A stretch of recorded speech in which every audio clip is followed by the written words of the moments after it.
Welcome to my class students. आज हम कुछ तरह के सेंटेंसेस सीखेंगे और उसमें जो सेंटेंस मैं आज आपको बताने वाली हूँ वह है इम्पेरेटिव सेंटेंस।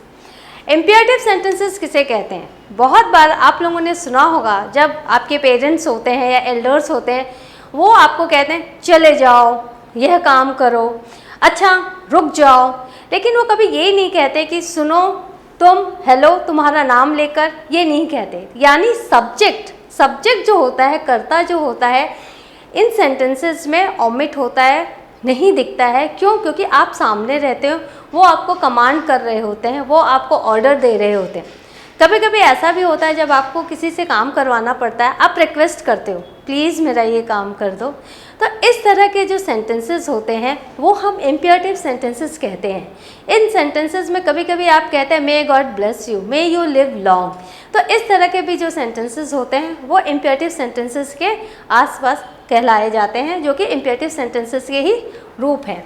तो आज हम स्टार्ट करते हैं इम्पेरेटिव सेंटेंसेस, और ये सेंटेंसेस आपको बताएंगे कि आपको किस तरह से इन्हें बोलना है और किस तरह से इन्हें राइटिंग में लिखना है। जैसा कि मैंने आपको स्टार्टिंग में ही बताया, ये जो सेंटेंसेस है एक्सप्रेस, कमांड, रिक्वेस्ट, इंस्ट्रक्शंस, उधर से मत जाओ, इधर से चलो, ऊपर मत चढ़ो, धीरे कहो, ये सारे इंस्ट्रक्शंस होते हैं। विश, काश मुझे आज कुछ मिल जाता, काश आज मेरी टीचर मुझे होमवर्क ना दे, इस तरह के जो विश हैं, या may you live long, and desire, जो आपकी इच्छा है, जो आपकी इच्छाएं हैं।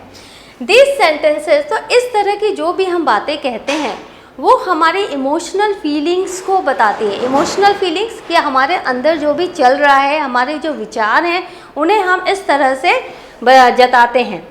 These sentences show the emotional feelings।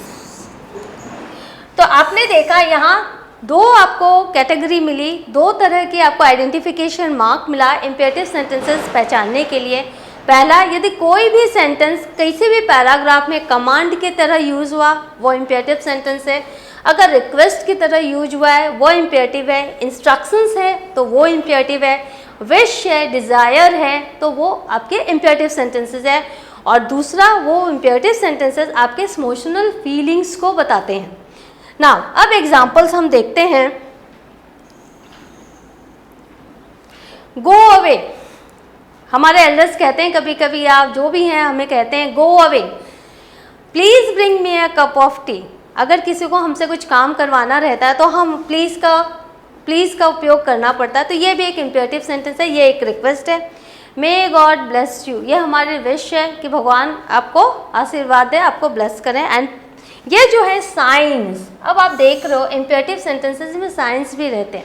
ये साइंस क्या है? जब आप किसी रास्ते पर जाते हो तो आपने देखा होगा कि बहुत सारे बोर्ड्स रहते हैं, बोर्ड्स में साइंस लिखे रहते हैं। या फिर आप किसी ऑफिस में जाते हो, कहीं भी जाते हो तो push, pull, give way, go to right, ये सारे जो साइंस है वह भी इम्पेरेटिव सेंटेंसेस के ही रूप हैं। अब मैं आपको, जैसा कि पहले मैंने जैसे ही क्लास आरंभ की थी मैंने आपको बताया था, इम्पेरेटिव सेंटेंस में सब्जेक्ट नहीं होता, वो ओमिटेड होता है, वो अंडरस्टूड होता है। पता है कि जो सामने है उससे ही हम ये सारे बातें कह रहे हैं, ये वाक्य कह रहे हैं। इसीलिए इम्पेरेटिव सेंटेंसेस में कभी भी सब्जेक्ट को हम नहीं लिखते हैं। For example, open the door, आप किसी ऐसे व्यक्ति को ये नहीं कह सकते ओपन द डोर जो आपकी नज़रों के सामने नहीं है। तो जो नज़र के सामने, उसे हमने कहा ओपन द डोर, तो उसे पता है, हमें पता है कि हम किसे कह रहे हैं। तो यहाँ जो सब्जेक्ट यू आप देख रहे हो नहीं है। You open the door, no, open subject is missing. It is form with a finite verb open. Open मतलब ही दरवाजा खोलो, फाइनाइट वर्ब। फाइनाइट वर्ब वो होता है जो अपने आप में पूरा सेंस लेता है, that is called finite verb. Open. Take मतलब ले लो, टेक मेडिसिन्स, ले लो, इसका मतलब है आपको एक्सप्रेस नहीं करना और ज़्यादा डिटेल में नहीं बतानी है इस वर्ब को। वर्ब आपने जैसे गो, स्लीप, ये सारे जो होते हैं फाइनाइट वर्ब्स होते हैं जो कि आपको फिर से बताने नहीं पड़ते करना क्या है, अपने आप में सब आपको उसका मीनिंग बता देते हैं, और जो जिसको आप इंस्ट्रक्शंस दे रहे हो या कमांड कर रहे हो या रिक्वेस्ट कर रहे हो वो समझ जाता है कि आप क्या चाह रहे हो।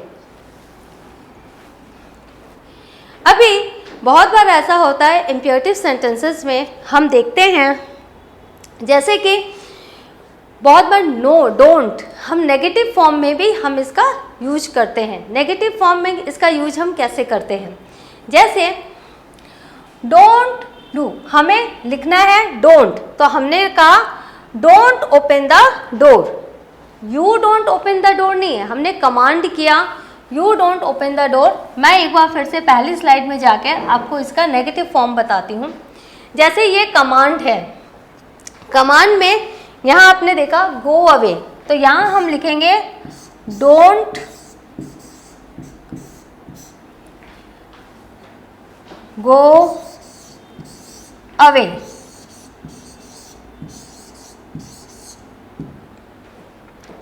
तो ये हो गया आपका नेगेटिव, क्योंकि हमने यहाँ डोंट लिखा। डोंट का मतलब है कि मत जाओ। यहाँ पे आ गया please bring me cup of T, यहाँ तो नेगेटिव होगा नहीं क्योंकि आपको पता है, लेकिन हाँ यहाँ एक चीज़ आपको चाहिए, please don't bring me cup of T, please bring cup of coffee. जैसा कि अगर आप कहीं जा रहे हो, आपने आपसे कोई पूछ रहा आप कप लोगे, चाय लोगे या कॉफ़ी लेंगे, तो आप कहते हैं please don't bring me a cup of tea, bring cup of coffee, whatever you want to. May God bless you, ये तो हम विश है तो ये तो सेम ही रहेगा, इसका नेगेटिव नहीं होगा। लेकिन देखिए यहाँ पुश है, अगर इसका नेगेटिव फॉर्म हम बनाएंगे तो बनाएंगे ऐसे don't push, don't pull, don't give way.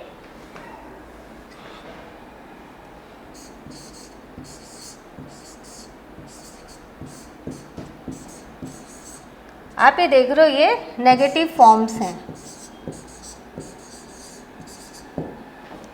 Don't go away, don't push, don't pull, don't give away. यहीं पर मैं लिख के बताती हूँ आपको, डोंट गिव वे। तो इस तरह से आपने देखा कि हम कैसे इम्पेरेटिव सेंटेंसेस को, जो कि एक कमांड है, रिक्वेस्ट है, इंस्ट्रक्शंस है, विश है, डिज़ायर, विश तो नहीं डिज़ायर है, उसे हम नेगेटिव सेंटेंस में भी यूज कर सकते हैं। विश की अगर हम बात करें,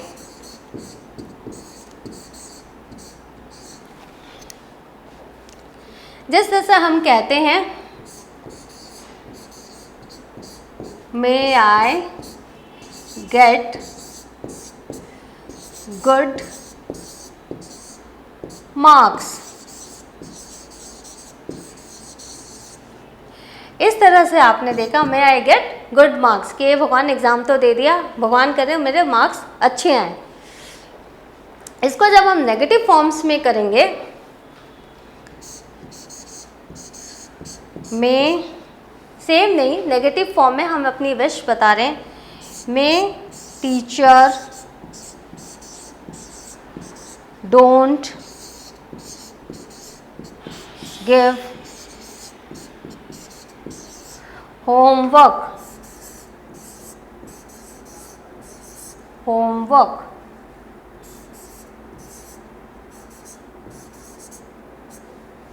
मे टीचर डोंट गिव होमवर्क। तो इस तरह से हमने देखा ये फर्स्ट सेंटेंस और ये है आपका सेकंड सेंटेंस।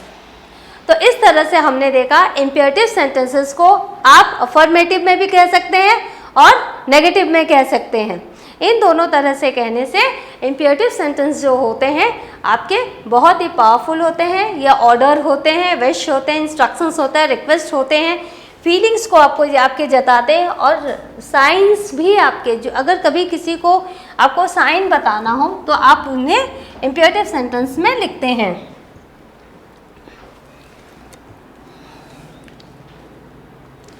यहाँ भी आपने देखा कि हम इम्पेरेटिव सेंटेंस में कभी भी सब्जेक्ट को नहीं लिखते। You don't need to write imperative sentence, in imperative sentence the subjective. Suppose there is a sentence you may get, आप लोगों को ये ऐसे सेंटेंस मिल सकते हैं, सिंपल स्टेटमेंट सेंटेंस है और आपको इसको इम्पेरेटिव सेंटेंस में चेंज करना है। फॉर एग्जाम्पल,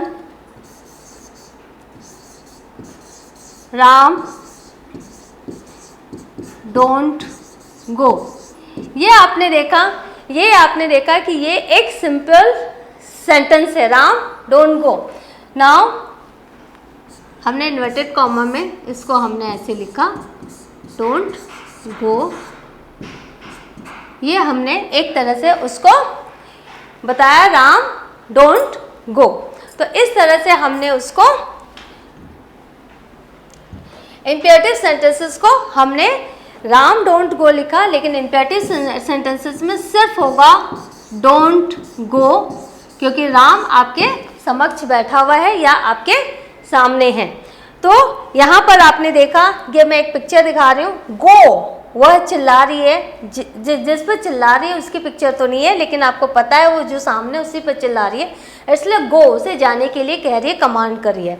यहाँ पर आपने देखा एक रिक्वेस्ट भी है, please keep of the grass, कि भाई आप लोग ग्रास पर मत चलो। इस तरह के आपने सेंटेंसेस बहुत जगह गार्डन में आपने देखे होंगे, जहाँ पर ये एक वार्निंग दी जाती है या इंस्ट्रक्शंस दिया जाता है। यहाँ पर एक रिक्वेस्ट है, please keep of the grass.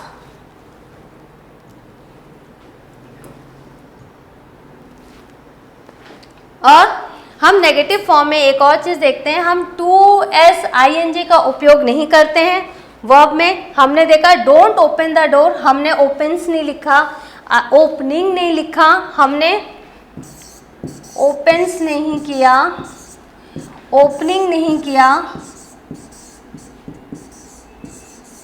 Opens और ओपनिंग हमने नहीं किया, हमने सिर्फ लिखा first form of verb that is open.